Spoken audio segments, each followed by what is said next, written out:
Next, it has been called the worst treatment scandal in the history of the NHS. Thousands of people infected with HIV or hepatitis C through contaminated blood products. It happened back in the 1970s and 80s. Many of those affected have died and others are still battling severe health problems. For decades, there have been calls for a public inquiry, and today, almost 2 years after that inquiry was granted, it's finally started to hear evidence.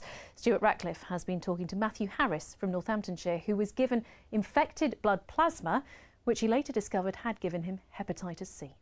In what is said to be the biggest medical disaster since the health service was set up, more than 1,000 people Yeah, have been I remember this. AIDS antibodies. The widow of a haemophiliac who was... Today is a day that Matthew Harris and his wife Elizabeth have waited years to see. Well, it's been long overdue, let's face it. I mean, we've had many of inquiries in the past, but I think, you know, we're getting somewhere slowly but surely now, and it has been slow. And why do you think it's taken so long for an inquiry to happen?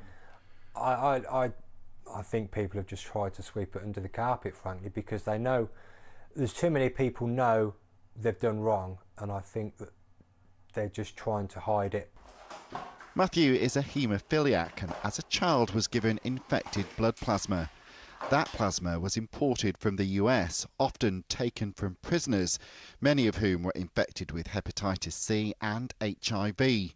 But Matthew only discovered he had Hep C in 1995 and has since had to undergo painful treatment and therapy. My children have seen me extremely ill, you know, crawling up in a ball of tears because of the drugs. It was just making me feel really ill. My wife had to give up her job to support us and help me through it. It wasn't nice seeing, obviously, somebody you love going through all of that, being in tears, but it's still, you know, very emotional for him.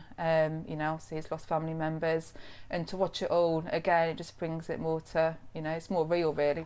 Thankfully, Matthew is now clear of hepatitis C and now hopes this inquiry will finally deliver answers. I hope we get to find out who was responsible, and also I think they should give some form of compensation to those who have lost, you know, members of families.